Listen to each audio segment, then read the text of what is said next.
Você fez um exame de sangue e apareceu vitamina D de 22. Na mesma hora, alguém sempre fala: tá baixa, você precisa tomar vitamina D urgente. O outro responde: tem que deixar acima de 60. E sempre parece alguém dizendo: eu tomo 10.000 unidades todo dia porque vitamina D nunca faz mal. Mas será que isso é verdade? Será que todo mundo que tem vitamina D abaixo do ideal precisa tomar suplemento? Existe um valor mágico? E será que a vitamina D em excesso pode fazer mal aos rins? A resposta pode surpreender muita gente, porque hoje o maior problema não é apenas a deficiência, é o excesso de suplementação sem necessidade. E em alguns casos, isso pode levar até a insuficiência renal. Hoje eu vou mostrar o que dizem as principais diretrizes de endocrinologia, de clínica médica e de nefrologia aqui no RenTube, seu canal de saúde renal.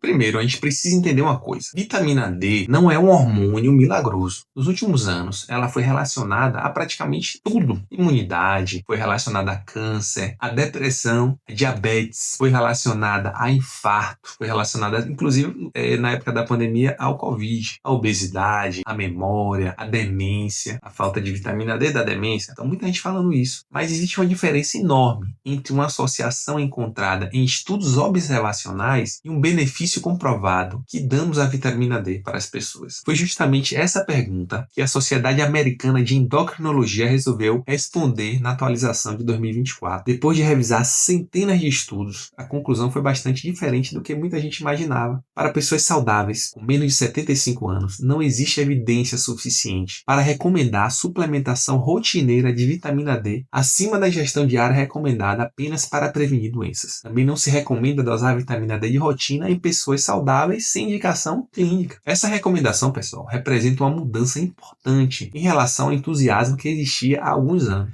Agora vamos entender um pouquinho como a vitamina D realmente funciona. O exame que utilizamos chama 25-hidroxivitamina D. De forma simplificada, valores abaixo de 20 costumam ser considerados deficiência. Entre 20 e 30 existe uma zona intermediária, em que a interpretação depende do contexto clínico. Acima de 20, muitos adultos saudáveis já apresentam níveis considerados suficientes para a saúde óssea, pelas diretrizes mais recentes, embora algumas sociedades elas utilizem critérios diferentes para grupos específicos.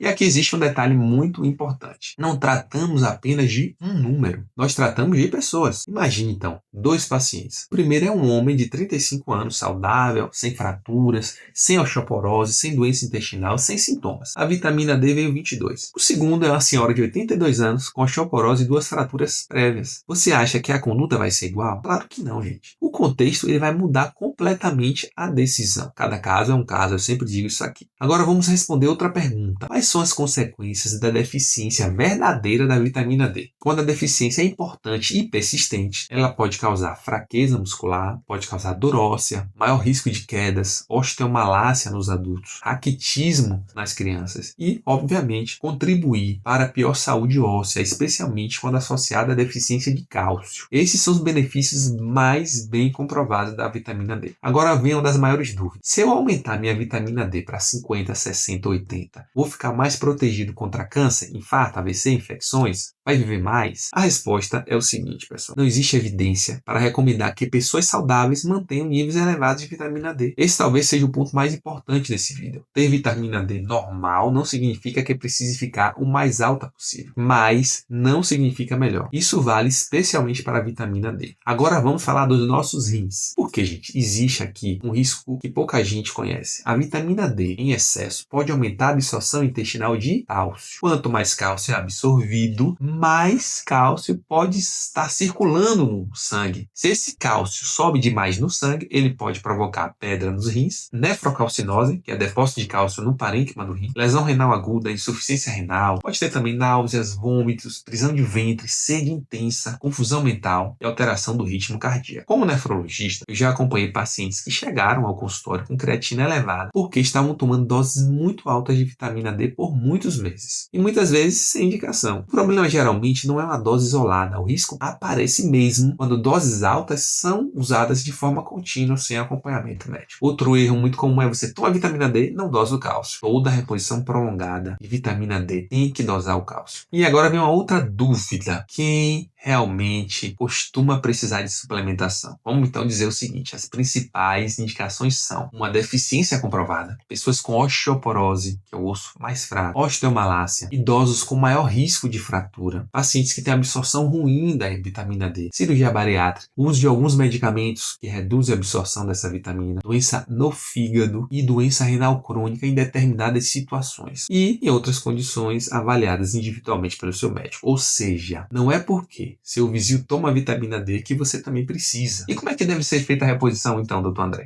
A preferência atual é por doses fisiológicas diárias ou semanais. E aí os estudos eles desestimulam aquelas megadoses mensais, semestrais para a maioria das situações porque não demonstram vantagens e podem ter efeitos adversos. Em relação aos pacientes renais, na doença renal crônica o assunto fica mais complexo. O rim ele participa da ativação da vitamina D, por isso alguns pacientes apresentam alteração do metabolismo dos ossos, né? Por isso alguns pacientes eles apresentam alteração do metabolismo ósseo. Mas isso não significa que toda pessoa com doença renal deve tomar vitamina D indiscriminadamente. A orientação é individualizar, certo? Você vai fazer exame, cálcio, fósforo, PTH, vai ver qual a doença renal e vai saber qual tipo de vitamina D utilizar se for o caso. Em muitos pacientes, corrigir uma deficiência nutricional é suficiente. Em outros, pode ser necessário utilizar formas ativas da vitamina D. E isso depende da avaliação do seu nefrologista. Outra pergunta muito comum: tomar vitamina D melhora a imunidade? Se a pessoa apresenta deficiência verdadeira, corrigir a deficiência faz sentido. Mas tomar doses elevadas para turbinar a imunidade não mostrou benefício consistente nos grandes estudos. A mesma resposta vale para a prevenção de câncer, doença cardíaca e mortalidade na população geral. Por isso, a diretriz de endocrinologia mais recente foi bem clara: adultos saudáveis com menos de 75 anos não devem receber suplementação rotineira acima da recomendação diária para prevenir doenças. Então vamos resumir. Vitamina D baixa pode trazer consequências importantes? Pode, principalmente para os ossos e músculos. Mas nem todo exame discretamente abaixo do ideal exige suplementação. Quem tem vitamina D normal não precisa tomar doses altas para tentar chegar a valores mais elevados possíveis. Mais vitamina D não significa mais saúde. E o excesso pode causar hipercalcemia, aumento do cálcio, pedra nos rins e até insuficiência renal. Por isso a vitamina D, ela deve ser tratada como qualquer remédio. Tem indicação, tem dose, tem acompanhamento e também pode ter efeitos adversos, efeitos colaterais. Então antes de sair comprando a vitamina D, porque você viu algum vídeo da internet, converse com o seu médico. Às vezes o melhor tratamento não é aumentar a vitamina D, é simplesmente evitar tratar um exame sem necessidade. Agora me conta aqui nos comentários, qual é seu nível de vitamina D? Você toma